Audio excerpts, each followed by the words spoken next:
speakers this afternoon. So without further ado, I'm going to ask Dr. Andrew Rynne to speak to you. Thanks.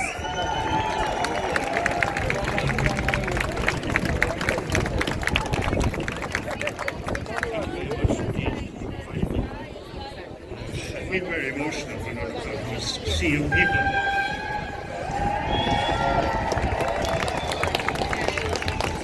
I can stop myself from crying. I probably get there to say something.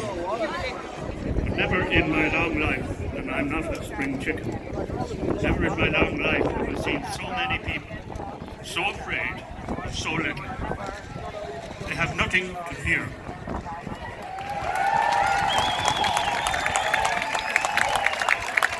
This is not a fatal virus. This is not a fatal disease. This is not deadly. And I wish those morons in RTE would stop saying this deadly.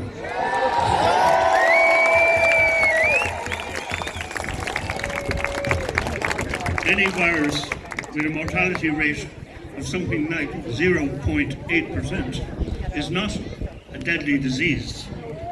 You are as likely to die from this as you are to be struck by lightning.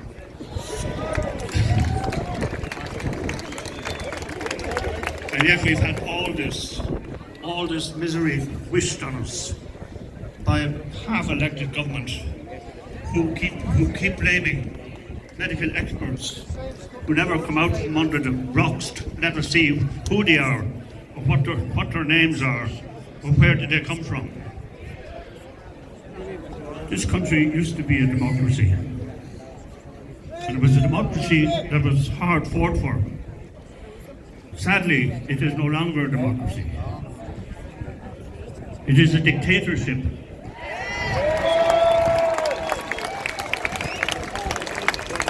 And a tyranny.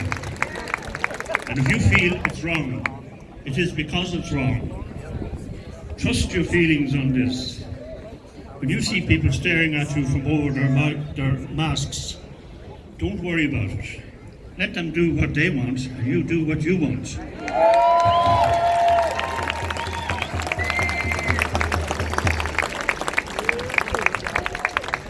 If you have symptoms of bowel cancer and of diarrhea and losing weight, and you've no insurance, and you're waiting for a colonoscopy, you can wait, and wait, and wait.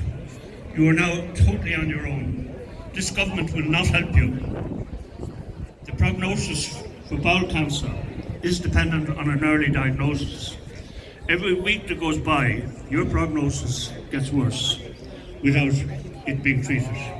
And this is not right. The same applies for breast lumps for women. Breast check has been abandoned. It doesn't matter anymore whether you have a breast lump or not. If you've no insurance, you're not going to get a biopsy, you're not going to get anything. COVID-19 is the only thing that this government seems to be capable of concentrating on. Just very little else to say now, except PCR, the test where they shove something down your throat. It's very uncomfortable, but I had it done myself when I came back from Portugal. It's not specific for coronavirus.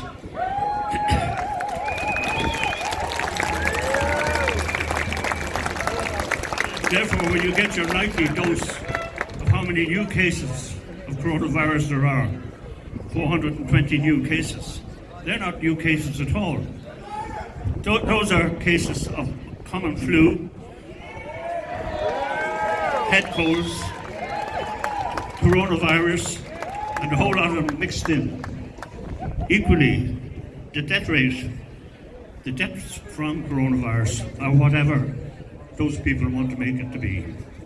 If you have chronic lung disease, heart disease, and just have a stroke, and you die, and you also have a positive PCR, then you're put down as a coronavirus death. These are lies, they are not the truth.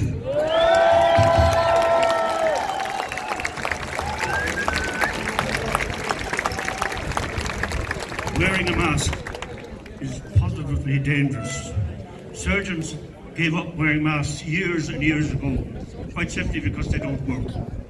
If surgeons don't wear masks when they're doing heart transplants and other serious operations, why should anybody else wear them?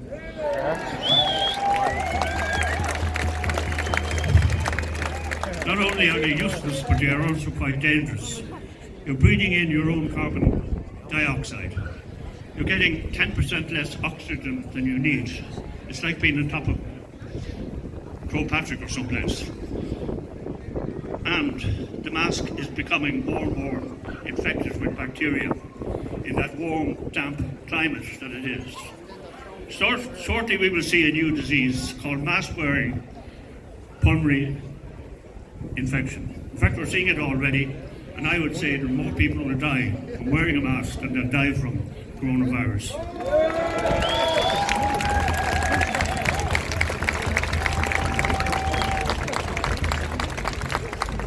A lot of people have died for the freedom of this country.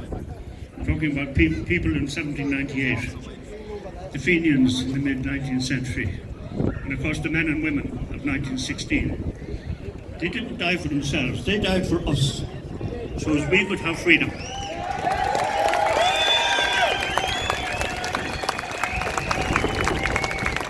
Are we now going to throw that freedom back in our face?